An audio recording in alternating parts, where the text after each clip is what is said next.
Et Bruno, tu te souviens, un mercredi, il n'y a pas si longtemps que ça, notre première grande librairie, Ananda Devi, invitée dans l'émission consacrée à l'Ecclésio. Qu'est-ce qu'on était contents, hein. Ouais, formidable. Et d'ailleurs, c'était tellement important pour elle, pour nous, qu'on a même réimprimé le premier de ces trois livres publiés chez nous, Quand la nuit consent à me parler. Elle était invitée pour celui qui vient de sortir. Mais elle était invitée pour Danser sur tes braises, suivi de 6 décennies.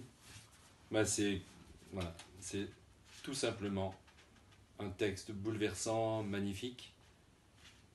Quelques jours après, fermeture des librairies. Ouais, mais d'abord, place au texte. Tout commence par la perte des eaux.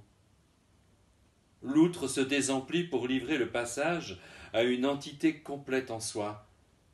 Pas un corps étranger, un bourgeon, une ébauche, une excroissance intime qui, une fois émergée, devient cet autre auquel seul nous rattachent les liens de l'amour et du désarroi. Dès cette première séparation, la joie se teinte de désolation. Il ne se souviendra pas de ce temps-là, de ce partage de nos matières, de ce qu'il a pris de moi pour se former, de ce que je lui ai donné pour le façonner.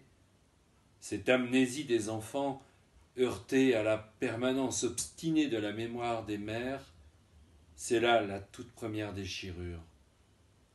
Perdre ses os par la bonde de l'oubli.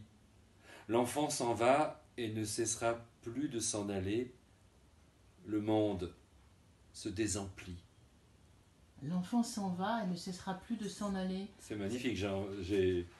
Rien que de lire ça, pourtant je l'ai lu 25 fois, mais j'en ai des frissons parce que ça nous renvoie tous, que l'on soit père ou mère, ou homme, femme, ou enfant, ou adulte, à des expériences vécues, celle de la séparation. Et cette semaine... Tous un peu en exil du ventre de notre mère. Et puis... Cette semaine-là, les enfants, on les a eus dans les pattes avec nous. Aujourd'hui, et puis aujourd'hui, les enfants, certains vont reprendre l'école. Reprennent l'école, il y a l'inquiétude des parents, il y a l'inquiétude des enfants aussi, et il y a une séparation. Ananda dit dans les premières pages aussi, tu n'aimais pas les larmes au moment des départs et des séparations. Je pense qu'il va y avoir des larmes retenues, inévitablement, dans ces moments difficiles. Offre-nous encore un petit bout du poème alors. Danser sur tes braises. Je te vois comme un hiver, comme du givre, transparente, transpercée de lumière, glacée, glaçante, cassable. Tout cela à la fois. Je te vois comme une source dont on ne soupçonne ni l'ampleur ni la violence. Aujourd'hui, mes mains plongeant dans ton être, dans ta matière, ont froid. Puis mes yeux retournent vers la fenêtre où, de nouveau, la lumière a changé de couleur. Alors, au cœur même de ta pâleur, je me souviens de tes ors. La langue d'Ananda Devi qui est née à l'île Maurice, c'est une langue magnifique. Voilà.